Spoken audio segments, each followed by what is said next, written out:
false Messiah, Dajjal.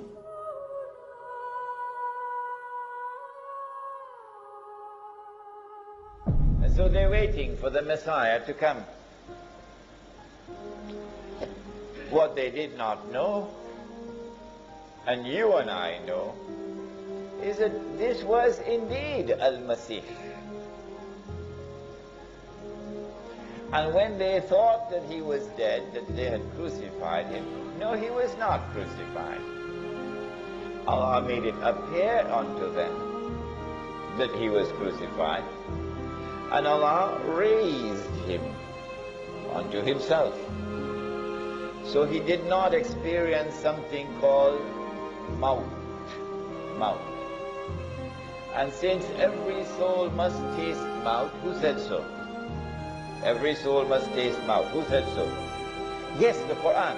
Allah says so. Kullu nafsin za'iqatul maut. Every soul must taste maut. Therefore, he also must taste maut. Therefore, he will return. He will die. Since they're still waiting for Al-Masih to come, you can't live in New York and not know that.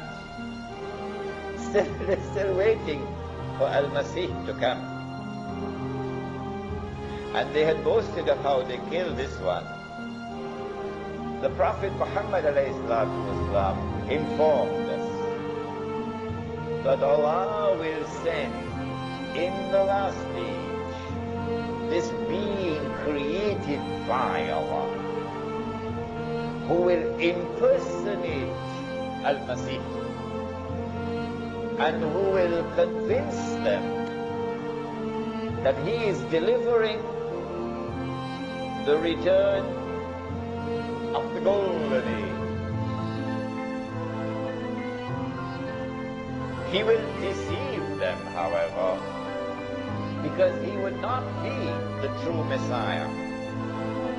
He will deceive them because this would not be the return of the golden age. It would appear like that. And so Dajjal has been endowed with awesome powers of deception. He has a PhD in deception. Dajjal. This is indeed the meaning of the word itself, Dajjal. If Dajjal is to deceive Banu Israel and get them to be convinced that he is the Messiah, look at what he will have to do. Number one, he will have to liberate the Holy Land of non-Jewish rule. Number two, he'll have to bring Banu Israel back to the Holy Land. No matter how long they had lived outside of the Holy Land, he'll have to bring them back. Number three, he will have to restore the state of Israel. And number four, he will have to take the state of Israel to that status where it will become the ruling state in the world. And he himself will then have to rule the world. From now proceed to the methodology. How does Dajjal achieve his objectives? What is his methodology? But said the Prophet ﷺ, Dajjal comes with two things. What are the two things? A handphone and a computer? Huh? Dajjal comes with two things. He comes with, help me somebody. Huh? No? He comes with two things. Come on somebody. Yes? Jannah and Jahannam. He comes with a river and a fire. says the Prophet ﷺ. He comes with a river and a fire, but his river is a fire, and his fire is the cool waters of a river. Whoever falls in his river will have his load of sin increased, and whoever falls in his fire would be relieved of his load of sins. In other words, the age of Dajjal will be an age in which appearance and reality would be completely different from each other.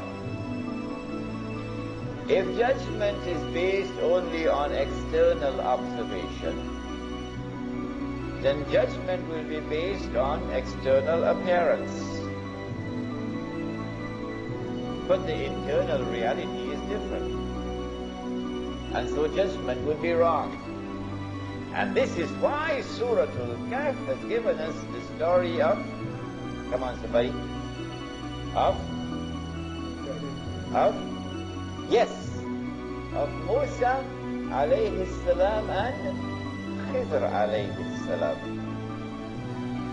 Musa alayhi salam, because of a certain answer that he gave, we don't have the time to tell you the story now. He's now seeing with only his external sign. And on 3 occasions he formulates judgment based only on external. On all 3 occasions he's wrong. He's wrong. His judgment is wrong. So even if you have a PhD from MIT, if your judgment is based only on knowledge which is externally derived, then in the age of Dajjal, you'll be wrong. You'll be deceived. Because reality is the opposite of appearance. In order to be able to penetrate reality, and how great is Allah's wisdom now. Praise be to Allah. Praise be to Allah. How great is He? How great is His wisdom? That in the last age, the only ones who will be able to penetrate external appearance to reach to the reality of things, in consequence of which they will not be deceived. The only ones then will be those in whose heart there is faith. Maybe the beard is there, mashallah. Maybe the hat is there, mashallah. Maybe he's in the masjid 5 times a day, mashallah. But maybe nothing is in the heart. Nothing in the heart. So he can't see. But when the heart is turned to Allah, when the heart submits to Allah, when the heart says, I live for you, I'll die for you, then that heart, Allah will confer upon it no